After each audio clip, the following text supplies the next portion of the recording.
My name is Brian Sullivan, and I am a proud 7th grade science teacher and member of the New York State United Teachers.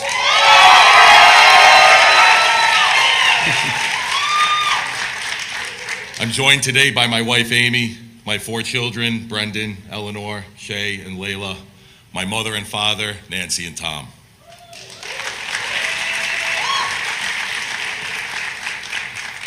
Over 20 years ago, I came home to this community in Valhalla, where I was welcomed by former teachers and coaches and began working with young athletes. There, I discovered my passion for engaging with children. I enrolled here at Westchester Community College to begin accruing the credits necessary to become a science teacher. I could not have chosen a more fulfilling career, the entirety of which I have spent in the wonderfully diverse community of White Plains. In White Plains, the children have always been my why. They are why I love my work, and I am inspired by them daily. I am humbled to be here representing the thousands of educators who provide knowledge, joy, comfort, safety, and stability to so many children. That's why I'm concerned about harmful cuts in the recent House bill. Cuts that would result in teachers losing their jobs and more students in every classroom. These cuts would make it harder for me and my colleagues to educate our students. Forcing these harmful cuts through the threat of default won't help us train our future leaders. Luckily, we have a president who is fighting for us, for teachers, for students. He knows our students are the future of our country, and being married to a fellow educator, he knows that better than most. It is my privilege to introduce to you our President of the United States of America, Joe Biden.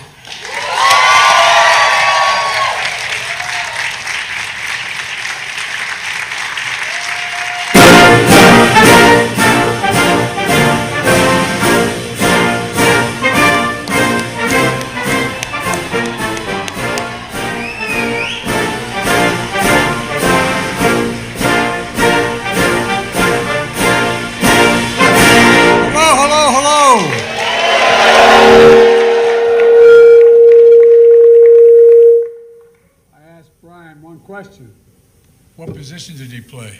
It looks like he spends a lot of time in the gym. Please sit down, sit down, sit down. It's good to be back.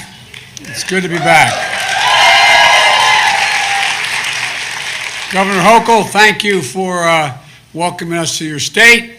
And she's helping New York lead the way in making things in America. And I mean making things in America, not importing them, making them, sending products out, bringing jobs back. And my friend, the Majority Leader, Chuck Schumer, can't be here today. I don't know what he's doing. He's just down there trying to settle a crisis. He's the best there is, man. And I want to thank him for working so hard for the people of the state and for being such a great partner. Nobody's been a greater fight for women's rights in the Congress than Senator Kristen Gillibrand. God love her. I've been backing everything she's wanted to do for a long time. I tell you what, when she comes in and asks for something, it's easy to just say yes. Don't even start discussing it because you're just going to give in anyway. She's taken on the military and she's a game changer.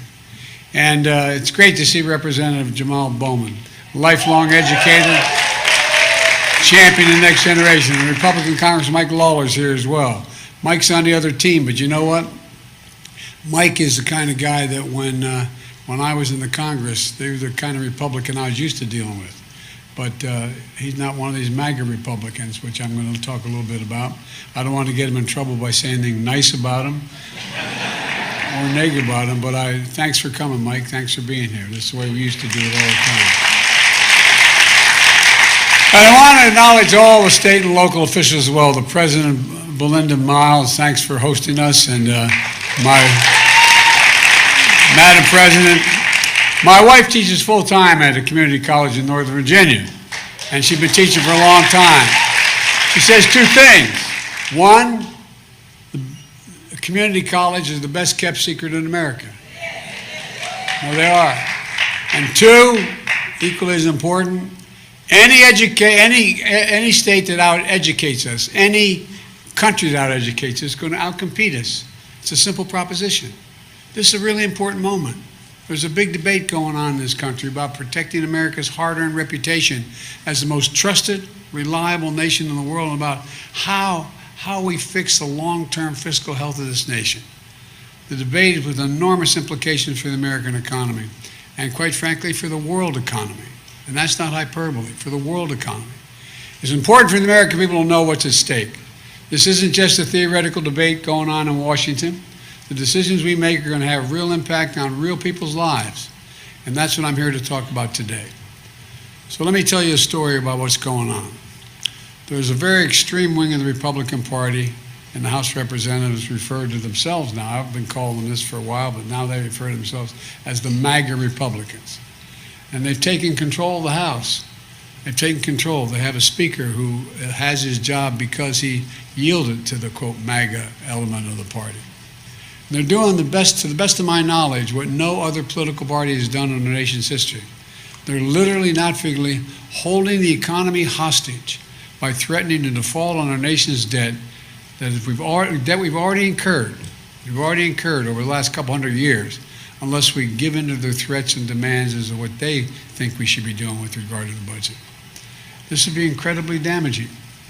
Here's what the Speaker has put forward for the Republican proposal. He says he's going to take the funding, how we fund government, back to what the levels were in 2022, before the omnibus bill. And they exclude any cuts in defense. He said we're going to go back to spending what we spent in 2022, but we're not going to make any cuts in defense, which we spent in 2023, we're calling for in 2023. You may remember in the State of the Union, I got our Republican colleagues to agree somewhat spontaneously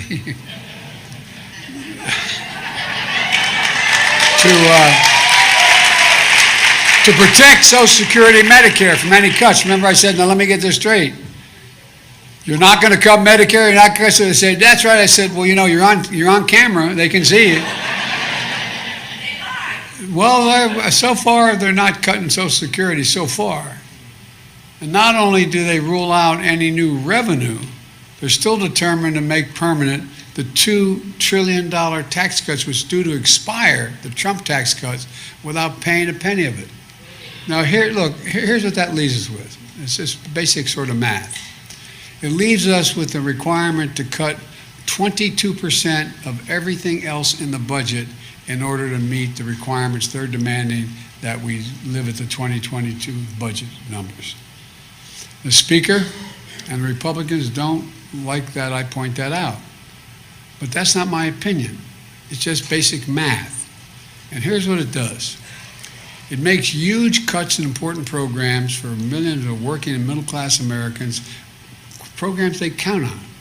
According to estimates, the Republican bill would put 21 million people at risk of losing Medicaid, including 2.3 million people here in New York State and 78,000 people right here in Westchester County. It's devastating. It's not right. The Republican plan would cut federal law enforcement officers, 30,000, including 11,000 FBI agents, 2,000 border agents, DEA agents, and so on. They've cut. That's what it's, in order to meet the requirement, they'd have to cut that many law enforcement officers. It risks shutting down 375 air traffic control towers, including 5 right here in New York State, like Westchester County Airport, because we don't have enough personnel. And I've long believed that we have many obligations as a nation, but I've heard me say this before, I apologize for repeating it, but we only have one truly sacred obligation. We have many obligations, one sacred obligation. And that's to equip those we send to war and take care of them and their families when they come home. It's a sacred obligation. For real. And that's why one of the reasons I fought so hard and I was so proud to sign the Bipartisan PACT Act that takes care of millions of veterans who are exposed to toxic materials, that take care of their families as well. My son went to Iraq for a year. was one of the healthiest guys in his outfit, came back with stage 4 glioblastoma, having lived just less than a quarter mile from one of those major burn pits. You saw what happened in the trade towers that went down, what happened to all those firemen, and exposure to toxic chemicals. But under the Republican bill today, they would cut 30 million veterans' health care visits. The way they do that, that's including nearly 2 million health care visits for veterans in New York State, because there's not enough personnel. There's not enough personnel. The difference between the 2022 budget, which they want to get back to, and the 2023 budget is I increased the funding for the Veterans Administration by $22 billion. And the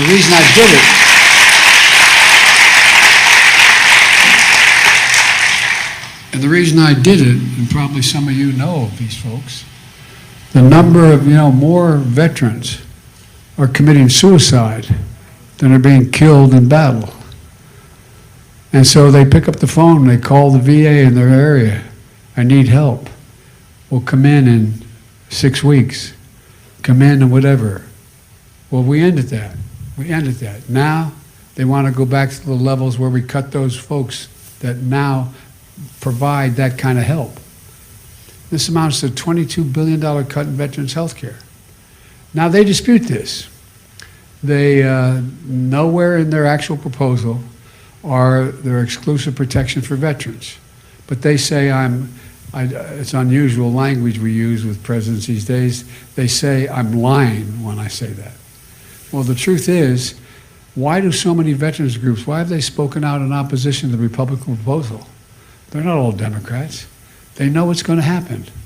Folks, that's a game Republicans are playing. Anytime you single out the impact of their overall cuts, they tell you, no, it's not true. But they're wrong.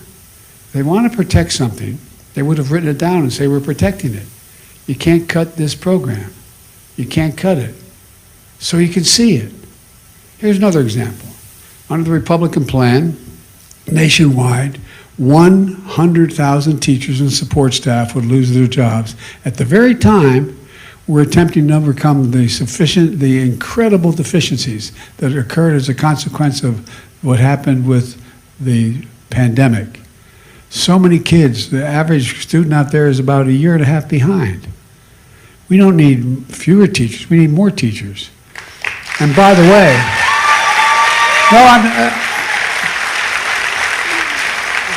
I'm not being solicitous. What we should be doing, and I'm proposing when I try to finish this job, and proposing that we, for example, if we start, instead of Head Start, which they want to cut 21,000 Head Start spots in this state alone, we should be sending, all the studies show that if we send, no matter what the background of a child, if we sent that child to a school at age 3, learning reading, writing, arithmetic, age 3 and 4 and 5, we end up increasing by 56% the chance they'll graduate from high school and go on beyond high school.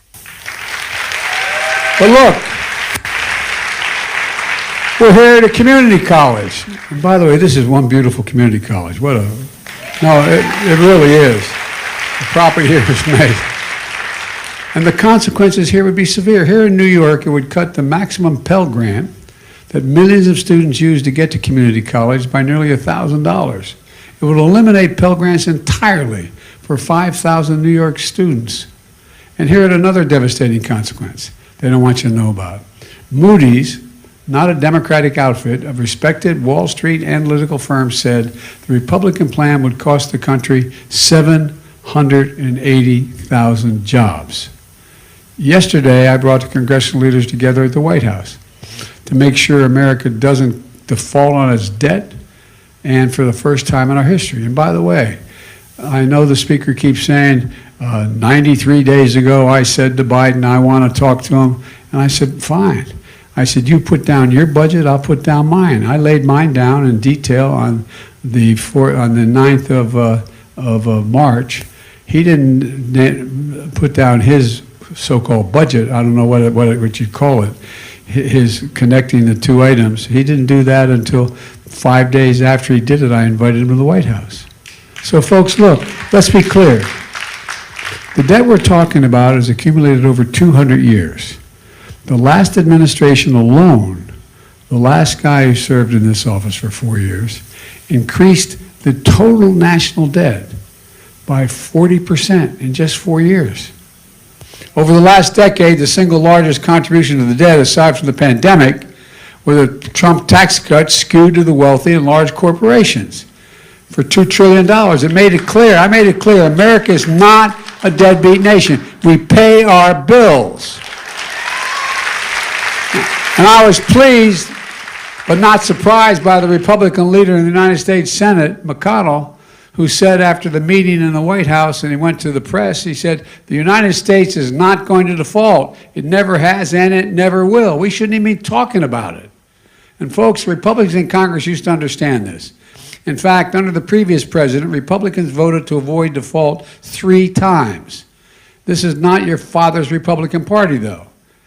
You know, here's what's happened if MAGA Republicans get their way. American defaults on our debt, higher interest rates for credit cards, car loans, mortgages, payments for Social Security, Medicare, our troops, veterans, could all be halted or delayed. According again to Moody's, 8 million Americans would lose their jobs, including 400,000 New Yorkers alone. Our economy would fall into recession, and our international reputation would be damaged in the extreme. We shouldn't even be having this situation, talking about this situation. As you know, I do an awful lot of foreign policy with my stint as a senator for all those years and then as vice president. And I've traveled the world. I've met with over 88 heads of state so far. They all are looking at me. Are you guys serious? No, I'm serious. Because if we default on our debt, the whole world is in trouble. This is a manufactured crisis. There's no question about America's ability to pay its bills. America has the strongest economy in the world, and we should be cutting spending and lowering the deficit without a needless crisis. In a responsible way, I believe in cutting spending and cutting the deficit. In my first 2 years in office, I'm the only president in history that's lowered the deficit in those 2 years by a record $1.7 trillion. $1.7 trillion. And the budget I proposed back in March would cut the deficit again by nearly $3 trillion in the decade ahead. For example, my budget cuts $30 billion in wasteful spending on tax subsidies to the gas and oil companies. They earned tax subsidies aren't all bad, but they earned $200 billion last year. Do they need a $30 billion subsidy? Well, look, it cuts wasteful spending for big pharma. We pay more for our prescription drugs than any nation in the world, any advanced nation in the world. You can get the exact same drug if you fly to Paris or London or to Germany, anywhere you've traveled, Canada, and then you pay here, you pay a lot more. On big pharma, we cut that spend by $200 billion by expanding the Medicare's power to negotiate prescription drug prices and making drug companies pay rebates when they raise prices faster than inflation.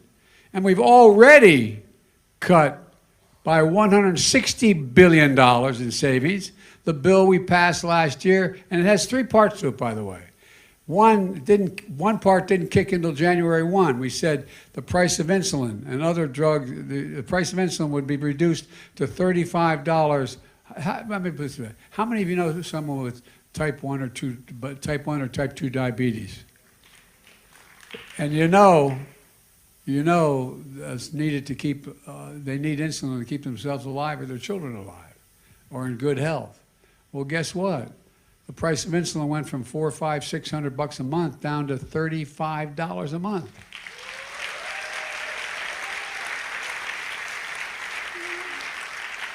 For those on Medicare. And here's the deal. It's not just that it made it reasonable for people to be able to stay healthy, but it saved the government $160 billion because they're paying less out. And by the way, the other cuts that are coming up because of what we did with regard to being able to negotiate with Medicare, it's estimated we're going to save another $200 billion. For example, any of you know someone who's on Medicare and also on a cancer drug? Well, guess what? They're paying right now sometimes $12,000, $14,000, $16,000 a year for the cancer drug. Well, beginning this next January, the most any senior is going to have to pay is $3,500 for all of their drugs. And beginning in 2025, they've paid no more than $2,000 for all their drugs. Well, by the way, that saves the government another $200 billion because you're not paying out for all the drugs come forward and they come at a reasonable price. My budget also cuts tax loopholes. Look, I don't have anything against Wall Street or hedge funds executive, but just pay your taxes, man. No, I'm serious. Hedge funds executive pay a lower tax rate than the middle-class worker who works for them. No one earning less than $400,000 is going to see a single penny in increase in their taxes under me. Not a single penny. They haven't yet, and they won't. If you're making more than 400, well, start to pay your fair share. Look, instead, we're making the biggest corporations begin to pay their fair share. I'm not talking about 70% tax rates. For example, at least pay something. Folks, let me ask you this. Does anyone think we have a fair tax system in America? No, I'm being deadly earnest. I'm not being a wise guy. In 2020, you got tired of hearing me say this. I pointed out there were 50 major corporations of the 55 of the Fortune 500 companies that paid zero in federal income tax after having made $40 billion in profits. $40 billion. So we instituted and got passed a corporate minimum tax of 15%. Well, guess what? Y'all are paying more than that. Just 15%. And it paid for everything we did. Look, I proposed a billionaire minimum tax. There are now went from about 760, I think the number was, to around 1,000 billionaires in America.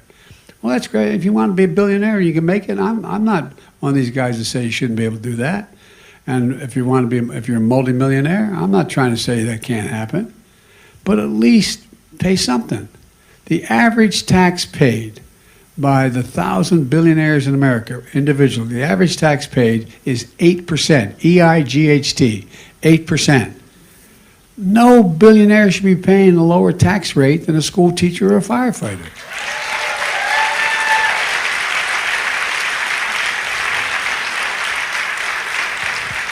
And there's nothing radical about this. That's why my budget also fully funds the Internal Revenue Service. You know, and it's kind of interesting.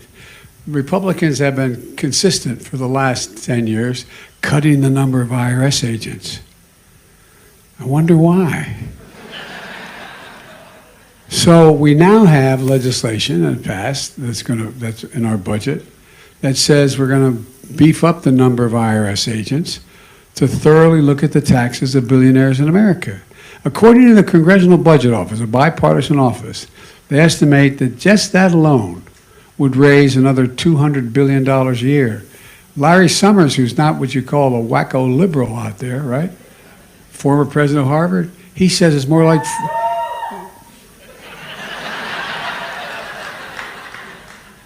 My kids who went to Penn would disagree, but that's okay. But I went to a great school. I went to a state school. I went to the University of Delaware. Anyway. But all kidding aside, estimates that it would raise another $400 billion a year. And they still wouldn't be paying very much tax relative to their income to begin with. My budget also has some of the strongest anti-fraud proposals ever. You may remember when we had the legislation to help deal with the pandemic, what Trump used to keep doing is cutting the number of inspectors general to be able to find out whether or not this money is actually not being wasted. Well, guess what? Turns out there were several billions of dollars that were being wasted. People were getting money they didn't need or didn't deserve, and they were playing the system. Well, you know, I think that we should have inspectors general again, looking at what in fact we're spending and whether it's going where it's supposed to go. It calls for an unprecedented effort to combat identity fraud by tripling anti-fraud strike forces to prosecute pandemic fraudsters. and seize back stolen funds. There's billions of dollars in stolen funds that we haven't gotten back yet.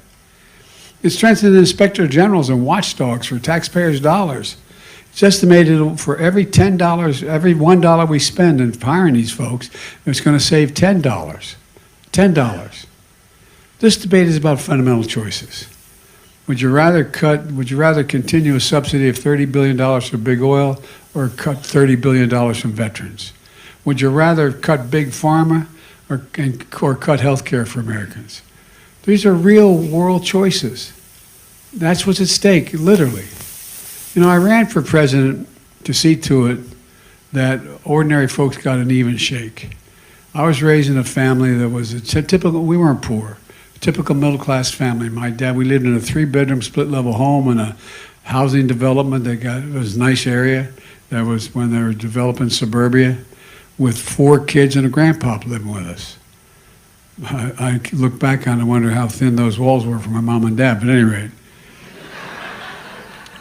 But, you know, the truth of the matter is that, you know, my dad did fine. I guess by the time he retired, he managed an automobile dealership. He was probably making the equivalent of $20,000 a year, which would be like, what, 60 or 70 or 80, I don't know what it would be. But my point is that I've always thought the middle-class folks are getting the short end of things. I think the trickle-down economy, not much ever trickled down on my dad's table that I can recall. And so when I ran in my whole career as a senator, it was about making sure middle-class folks get an even shot. That's why I believe we should grow the economy from the middle out and the bottom up, not the top down. The wealthy will still do very well. Because when the middle class does well, the poor have a ladder up and the wealthy still do very well. And that's fine. We all do well. We've made enormous progress. Just look at what we've done so far. Over the past 2 years, we've created a record 12.7 million new jobs. More than ever in that period of time. Including 800,000 manufacturing jobs. Unemployment is at 3.4%, the lowest in 50 years. Black unemployment is at one of its lowest levels. Hispanic unemployment across the board. In part, our policies and the pace of our annual inflation has been coming down for 10 months in a row. We still slowed by 45%. We still have more to do. But, you know, when we're in a position to invest in America, in all of America, the way we do that is we buy American products, we hire American workers. I get to spend a lot of money that Congress passes. So if I have $60 billion to spend, and I'm going to have to put new decks on aircraft carriers, I don't outsource the work. There was a law back in the 30s that said, buy American, buy American. So they have to use American products. They have to go out and make sure that they hire American workers. For a long time, in Democrat and Republican administrations, it was cheaper to go get the cheap labor overseas and bring back the expensive product. No more. Not on my watch. Not on my watch. Instead of importing jobs abroad for cheaper labor and importing product, we're exporting product and buying American workers the opportunity to make a living. Folks, I signed the American Rescue Plan, which sent $27 million to this community college to keep students enrolled and to keep this school afloat, helped vaccinate our nation, got immediate relief for folks who needed it the most, and got our economy back in track. It didn't have a single solitary Republican vote. Then I signed the bipartisan infrastructure law, which had some Republicans voting for it, to build the roads, the best roads, bridges, airports, water systems, high-speed internet, get rid of all those pipes that are polluting water, et cetera. You know, how can we be the most prosperous economy in the world without having the greatest infrastructure in the world? We used to be ranked number 1 in the world in infrastructure. You know what we rank now? 13. 13. Next week, this is Infrastructure Week. Remember all for 4 years in Alaska, we had Infrastructure Week every week? Well, under my predecessor, Infrastructure Week became a punchline. On my watch, we're making infrastructure a decade, a headline. We're already announced over 25,000 projects in 4,500 towns across Westchester County. It's projects for better water, wastewater and sewer systems, repairing dams and doing so much more. I signed the Chips and Science Act, which I felt very strongly about, to bring back key parts of our supply chain back to America. Remember when we had real trouble when automobiles, Detroit said they had to stop making automobiles? You know, they take 3,000 chips. Well, guess what? They were all being made in Asia. And when the pandemic hit, they shut down. So we were in trouble. Folks, these are the small computer chips the size of the end of your little finger. Nearly everything in our lives, from cell phones, automobiles, refrigerators, most sophisticated weapon systems. America invented these chips. We invented them. We made them better. But over time, we went from producing up to 40% of the world's chips to producing only 10%, despite leading the world in research and design. Now we're turning that around. The private sector, I went around the world and at home and I convinced people that they had to invest in building the chip factories here. They call them fabs, F-A-B-S, factories. Investing, guess what? We've got a commitment for investments of $470 billion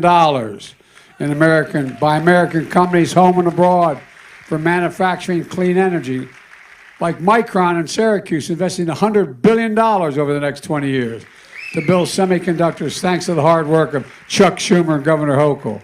IBM and Poughkeepsie investing $20 billion over the next computer chip. Putting America back in the game and creating thousands of good-paying jobs. Many of these jobs, first of all, the construction takes a lot of jobs. They don't require 4 years degrees when you're in these fabs. You know what the average pay is going to be? Close to $100,000. You don't need a college degree. That's progress. But I know folks are still struggling with inflation. The way I think about it is the way my dad used to talk about it around the kitchen table for real. He'd say, how much are the monthly bills? At the end of the month, you have enough to pay for all your bills and just have a little breathing room left, just a little breathing room. Well, that's why I wrote and signed the Inflation Reduction Act. Americans pay more in prescription drugs, and I said, than any advanced country on earth. We're fighting for years to allow Medicare to negotiate those lower drug prices. Well, we finally beat Big Pharma, and we did it without a single Republican vote. It'll have a profound impact and save lives. It's already happening. As I mentioned earlier, it's going to reduce the deficit by $160 billion just this year. And how many of, like I said, diabetes, 1 in 10 Americans have diabetes. Millions need insulin to stay alive. Insulin has been around for 100 years. It costs $10 to make it, $10. Package it, a total of $12. And they're paying hundreds of dollars, making record profits. Well, we capped it at $35, as I said. And we're going to make sure it's capped at $35 for everyone, not just those on Social Security.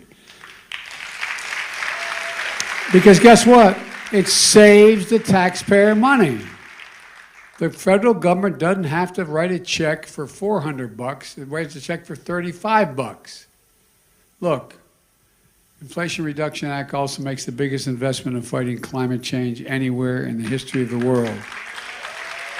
And it's creating tens of thousands of jobs. It's a giant step towards saving the planet. Tax credit for consumers who weatherize their homes. Many of you have done it. Purchasing energy-efficient windows, doors, appliances, electric vehicles can save an average of $1,000 a year. Look, tax credits for states and businesses to deploy renewable energy, solar, wind, hydrogen, and more. Not a single Republican voted for it, this law. And now they want to get rid of it all. Why would they want to repeal a law that's creating American jobs and lowering costs for American families? Well, when we ever heard of a Republican opposing tax credits for businesses? Well, that's what they're doing this time. Take a look at the New York Times yesterday, what they wrote. I think it was the front page. Texas now is becoming one of the leading states in the nation in renewable energy. The number of wind farms they have, solar farms, and hydrogen. But now the Republicans want to get rid of this law and these tax credits. Well, why do you think that is? Because the fossil fuel industry wants to get rid of them. That's why. Even though they're creating jobs, taking on climate change, they don't want it. because it's so much more costly to go the other route. They say it costs too much, but the truth is it's too successful. And here's the real truth. Big oil doesn't want it, and Republicans are carrying their water. That's what this is all about. Let me close with this. We made so much progress, but there's so much more to do. We're on the cusp of a major change. We're creating jobs again. American manufacturers are booming again. Where's it written America can't lead the world in manufacturing? We're lowering the deficit. Towns that had been forgotten and left behind are coming alive again, bringing back a sense of pride. All those chip factories, fabs I talked about, they're going to be all over America. They're not just going to be in the Northeast and the West Coast. They're all through the Central America. You know people who come from the people like, for example, up in Scranton where I came from, where I was born and raised, or other states across the country, where all of a sudden the factory that employed 700 people for years shut down and went abroad. Not only did they lose the jobs, they lost their sense of pride. They lost their sense of belonging. How many folks do you know folks in the Midwest who had their kids come up and say, Mom, Dad, I got a good education, but I got to leave. There's no jobs here. No reason to stay. We're bringing jobs back all across America. This is no time to put all this at risk, to threaten a recession, to put at risk millions of jobs, to undermine America's standing in the world. Republican threats are dangerous and they make no sense. Folks, we have to keep going and finish the job. I've long said, it's never, ever, ever been a good bet to bet against America. Never. And I can honestly say, as I stand here today, I've never been more optimistic about America's future than I am this very day. We just have to remember who in God's name we are. We're the United States of America. There is nothing beyond our capacity if we work together. God bless you all, and may God protect our troops. Thank you, thank you, thank you, thank you. We got to fight. We're going to win this fight. Thank you.